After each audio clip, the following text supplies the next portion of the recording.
अस्सलामुअलैकुम। मैं हूँ दुआ और आज मैं आपके साथ चिकन बिरयानी रेसिपी शेयर करूंगी। लेकिन आज इसमें ख़ास बात ये है कि ये रेसिपी 1 किलो चिकन बिरयानी की है। घरों के अंदर बहुत सारे लोगों ने बनानी होती है जो कि कम क्वांटिटी में बनती है।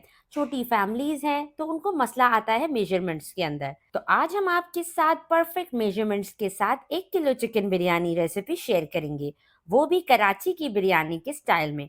बहुत आसानी से आप इसे बना सकते हैं। तो चलें चिकन बिरयानी रेसिपी शुरू करते हैं। सबसे पहले अब इसके अंदर हम 1 कप ऑयल डाल देंगे। ऑयल हल्का सा गर्म होगा तो ऑयल के अंदर सबसे पहले हमने टमाटर शामिल कर देने हैं। आधा किलो मैंने ये टमाटर लिए हैं, इनको मैंने बारीक काटा है ताकि ये अच्छे से ऑयल में गल जाएं और इनकी आखिर में ग्रेवी बन जाएगी। नॉर्मल जो है वो कोई भी आप बिरयानी की वीडियो देखते हैं तो वो स्टार्ट ही प्याज़ों से होती है, लेकिन हम इसके अंदर प्याज़ों का इस्तेमाल बिल्कुल नहीं करेंगे। जब आप ये चिकन बिरयानी रेसिपी ट्राई करेंगे तो आपको इसके टेस्ट का अंदाज़ा होगा।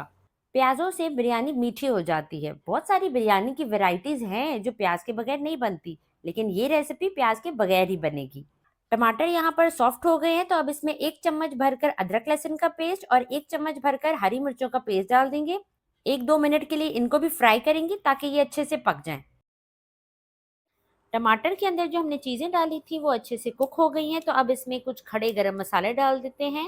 1 टेबलस्पून साबुत सफ़ेद ज़ीरा, 1 टेबलस्पून साबुत काली मिर्च, 5 से 6 सब्ज इलायची, 5 से 6 लौंग, 2 से 3 दरमियानी साइज के टुकड़े दालचीनी के और एक बादियान का फूल डाल देंगे इसमें। अब कुछ सेकंड के लिए खड़े गरम मसालों को इसमें फ्राई कर लें और साथ ही इसमें 1 खाने का चम्मच पिसी लाल मिर्च डाल दें और 1 खाने का चम्मच नमक डालकर 10 से 12 आलू बुखारे यानी ड्राइड प्लम डाल दें। नमक की क्वांटिटी 1 टेबल स्पून ही रखेंगे क्योंकि 1 किलो चिकन के लिए 1 टेबल स्पून नमक काफ़ी है। यहाँ पे मसाला थोड़ा सा पका है तो इसमें पानी शामिल कर देंगे पौना लीटर यानी 750 ml। क्योंकि इसके अंदर अभी आलू गलने हैं, चिकन गलना है, तो इसके अंदर इतना पानी होना चाहिए कि जब चावल हम इसमें डालें तो चावल आधे इस पानी में डिप होने चाहिए, तभी बिरयानी का असल फ्लेवर या असल टेस्ट आएगा। यहाँ पे हमने एक ड्राई मसाला तैयार करना है तो चीज़ें आपको बता देते हैं। 1 खाने का चम्मच साबुत सफ़ेद ज़ीरा, एक छोटा टुकड़ा जायफल का, 2 से 3 छोटी दालचीनी के टुकड़े और आधा फूल जावित्री का, इसको ग्राइंड कर लेंगे। खड़े मसालों को ग्राइंड कर लिया है तो इसमें डाल देते हैं और हल्का सा मिक्स कर लेते हैं। पानी में जोश आ गया है तो आधा किलो आलू इस तरह से काट के डाल देंगे और साथ ही 1 किलो चिकन जो मैंने छोटी बोटी के साथ लिया है वो भी डाल देंगे। अब इसको थोड़ा सा मिक्स कर लेते हैं। इसी के साथ अगर आप मेरे चैनल पे न्यू हैं तो चैनल को जल्दी से सब्सक्राइब कर लें और सब्सक्राइब के बटन के साथ जो बेल का आइकन है उसे भी ज़रूर दबाएं। चिकन को और आलू को हमने अच्छे से मिक्स कर लिया है। अब इसे कवर करते हैं 10 मिनट के लिए मीडियम फ्लेम पे ताकि ये 50-50% तक गल जाए। हमने इसका पानी खुश्क नहीं करना है। 10 मिनट के बाद कवर हटाते हैं। आप देख सकते हैं चिकन और आलू जो है वो हमारे आधे गल चुके हैं। तो अब इसमें 1.5 कप दही डाल देते हैं और इसको हल्का सा मिक्स करते हैं। इस पॉइंट पे हमने दही इसलिए डाला है कि अगर पहले डाल देते तो चिकन और आलू गलने में टाइम लगाते। आलू और चिकन हाफ डन करके दही डालें ताकि ये जल्दी गल जाए। साथ ही इसमें डाल देंगे हाफ टी स्पून जर्दा रंग। ये डालने से आलूओं पर, चिकन पर कलर आ जाएगा और जितने भी चावल इसके अंदर डिप होंगे उन पर भी कलर आ जाएगा और बाकी चावल सफ़ेद रह जाएंगे। हल्का सा इसको मिक्स कर दें और ये जितना पकेगा उतना गहरा होता जाएगा। अब इसे कवर कर देते हैं 5 से 7 मिनट के लिए ताकि आलू और चिकन में जो कसर है वो भी पूरी हो जाए। अब मैंने पानी खुले बर्तन में गर्म कर लिया है तो उसमें डाल देते हैं ये 4 टेबलस्पून नमक है। 1 किलो चावल के लिए 4 टेबलस्पून नमक काफ़ी है क्योंकि जो पानी है वो हमने ज़्यादा लिया है। 2 हमने तेज पत्ते लिए जिन्हें हमने तोड़ लिया है और 2 बादियान के फूल इसमें डाल देते हैं।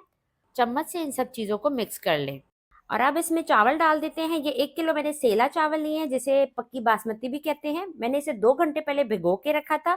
आप देख सकते हैं इसने अच्छे से पानी चूस लिया है और एक्स्ट्रा पानी जो है वो हमने ड्रेन कर लिया है। तो ये चावल इसमें डाल देते हैं। चूल्हे की आंच हल्की नहीं करनी, तेज आंच पर ही चावलों को 90% तक बॉईल करेंगे। तो आप ये देख सकते हैं चावल हमारा बॉईल हो चुका है। ये 80 to 85% तक जो है गला हुआ है और बाकी कच्चा है 15%। तो बस अब इसका पानी निकाल लेते हैं और दम लगाते हैं। गोश्त गल चुका है, चावल गल चुके हैं, ज़बरदस्ती खुशबुएं आ रही हैं। बस अब इसको दम लगाएंगे। कुछ लीमू के स्लाइसेस इसमें डाल देंगे दम के लिए और हरे धनिया और पुदीने की क्वांटिटी आपने कम नहीं करनी है बल्कि ज़्यादा ही रखनी है। इससे आपकी बिरयानी का जो टेस्ट है वो बहुत ही खुशबूदार और बेहतरीन आएगा। इसी के ऊपर चावल डाल दें। चावल आपके गर्म होने चाहिए, अगर ठंडे चावल होंगे तो वो मुड़ जाएँगे। तो टाइम की एडजस्टमेंट आपने इसी हिसाब से करनी है कि जब चावल उबले तो कोरमा आपका बिल्कुल तैयार हो। अब इसको बराबर कर देते हैं। जो चावल नीचे डिप हो गया है, कलर सिर्फ़ उसी पर आएगा और इसके ऊपर आपने कुछ नहीं डालना है। चावल के ऊपर आपने बस ये आधा कप इस तरह से ऑयल डाल देना है ताकि चावल जो है वो ऊपर से मुड़े नहीं। अब आपने साफ कपड़ा डालकर इसको दम लगा देना है। 5 मिनट के लिए इसको हाई फ्लेम पे दम देंगे और 20 मिनट के लिए इसको बिल्कुल लो फ्लेम पे दम देंगे, जिसमें चावल भी आपका पक जाएगा और बिरयानी भी आपकी ज़बरदस्त फ्लेवर के साथ बेहतरीन तैयार हो जाएगी। अनफॉर्चुनेटली इतने इम्पोर्टेंट पार्ट में रिकॉर्डिंग के वक्त लाइट चली गई थी। मुझे बहुत ही अफसोस हुआ कि मैंने इतनी मेहनत से इस चिकन बिरयानी की प्लानिंग की और ये सारा कुछ शूट किया और सबसे इम्पोर्टेंट पार्ट के वक्त ये हुआ। खैर, इसमें कोई भलाई ही होगी, अल्लाह ताला किसी की मेहनत को ज़ाया नहीं करते। अंधेरे में ही वीडियो को कंटिन्यू करते हैं। तो 25 मिनट के बाद मैंने ये दम हटाया है, तो आप ये देख सकते हैं चावल जो है वो कितने अच्छे से सॉफ्ट हो चुके हैं। चम्मच की मदद से चावलों को हटाएंगे, उसके बाद आपको इसकी असल लुक और इसके कलर का अंदाज़ा होगा। तो ये आप देख सकते हैं कितना ही खिला खिला ये चावल है, बेहतरीन सा ये रंग आया है और खुशबू तो इसकी बहुत ही आला है। एक एक दाना इस चावल का अलहदा अलहदा है और चिकन और आलू का जो कलर है वो तो इस चिकन बिरयानी को और भी ज़्यादा खूबसूरत बना रहा है। मेरे कहने पर एक बार मेरी इस चिकन बिरयानी रेसिपी को ज़रूर ट्राई करें, इंशाल्लाह आपकी तारीफें होंगी। वीडियो पसंद आए तो उसे लाइक करें। इसी के साथ इजाज़त चाहती हूँ। अपना ढेर सारा ख्याल रखिएगा, दुआओं में याद रखिएगा। अल्लाह हाफ़िज़।